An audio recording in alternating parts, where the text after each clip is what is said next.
नमस्कार, आप देख रहे हैं संसद टीवी की स्पेशल कवरेज और मैं हूं आपके साथ अर्चना मिश्रा। संसद का शीतकालीन सत्र 7 दिसंबर यानी बुधवार से शुरू हो रहा है।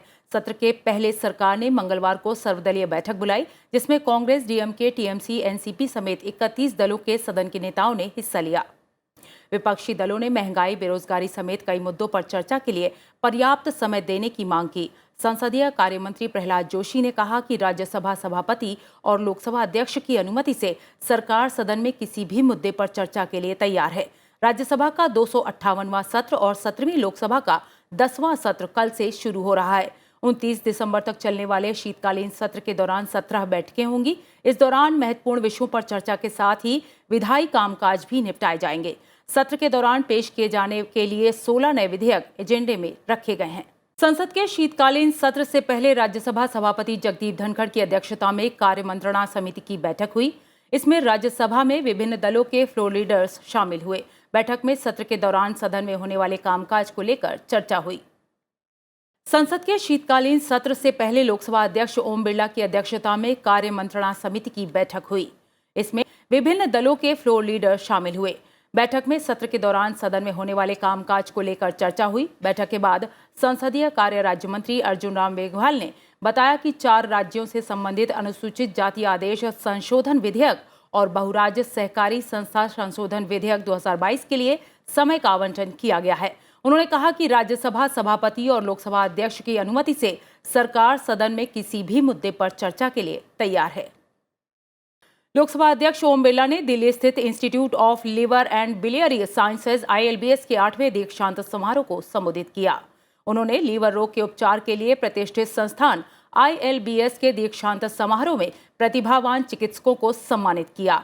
साथ ही गहन अध्ययन, शोध और प्रशिक्षण के बाद संवेदना समर्पण के साथ मानवता की सेवा के लिए निकले इन चिकित्सकों को भविष्य के लिए शुभकामनाएं दी। उन्होंने कहा कि अनियंत्रित जीवन शैली और खानपान के कारण लीवर रोग तेजी से बढ़ रहे हैं। इसके प्रति जागरूकता उत्पन्न करने की जरूरत है। साथ ही जनमानस की भ्रांतियों को दूर कर अंगदान को बढ़ावा देने की भी अपील की।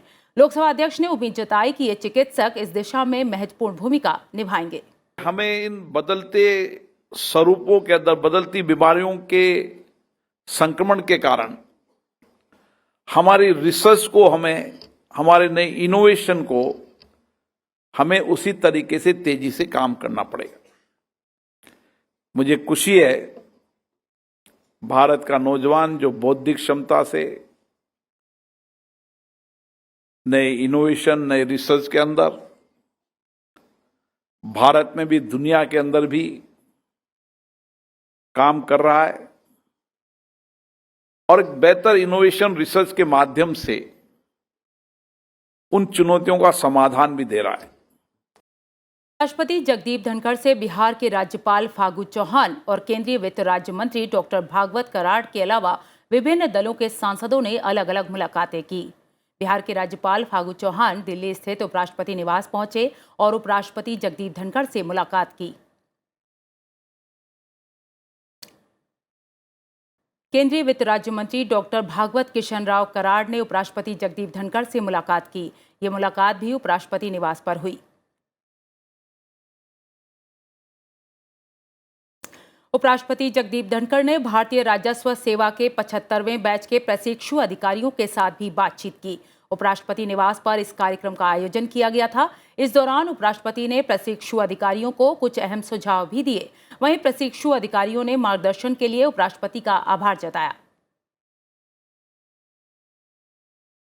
संविधान शिल्पी और भारत रत्न बाबा साहेब डॉक्टर भीमराव अंबेडकर के महापरिनिर्वाण दिवस पर देश ने उन्हें याद किया। संसद भवन परिसर में बाबा साहेब को श्रद्धांजलि दी गई। राष्ट्रपति द्रौपदी मुर्मू, उपराष्ट्रपति जगदीप धनखड़ और प्रधानमंत्री नरेंद्र मोदी ने संसद भवन परिसर में बाबा साहेब अंबेडकर की प्रतिमा पर उन्हें श्रद्धासुमन अर्पित किए। लोकसभा अध्यक्ष ओम बिरला, कांग्रेस अध्यक्ष मल्लिकार्जुन खड़गे और पूर्व कांग्रेस अध्यक्ष सोनिया गांधी ने भी बाबा साहेब को श्रद्धांजलि अर्पित की।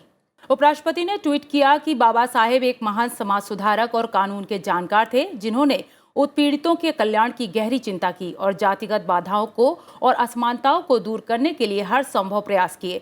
संविधान निर्माण में उनके महत्वपूर्ण योगदान के लिए राष्ट्र उनका ऋणी रहेगा। लोकसभा अध्यक्ष ओम बिरला ने ट्वीट किया कि संविधान के रूप में उन्होंने वो अमूल्य धरोहर देश को दी जिसने समाज में समता, न्याय, स्वतंत्रता और बंधुत्व को सुनिश्चित कर देश में लोकतंत्र सशक्तिकरण का मार्ग प्रशस्त किया। तो फिलहाल हमारी स्पेशल कवरेज में इतना ही। देखते रहिए संसद टीवी। नमस्कार।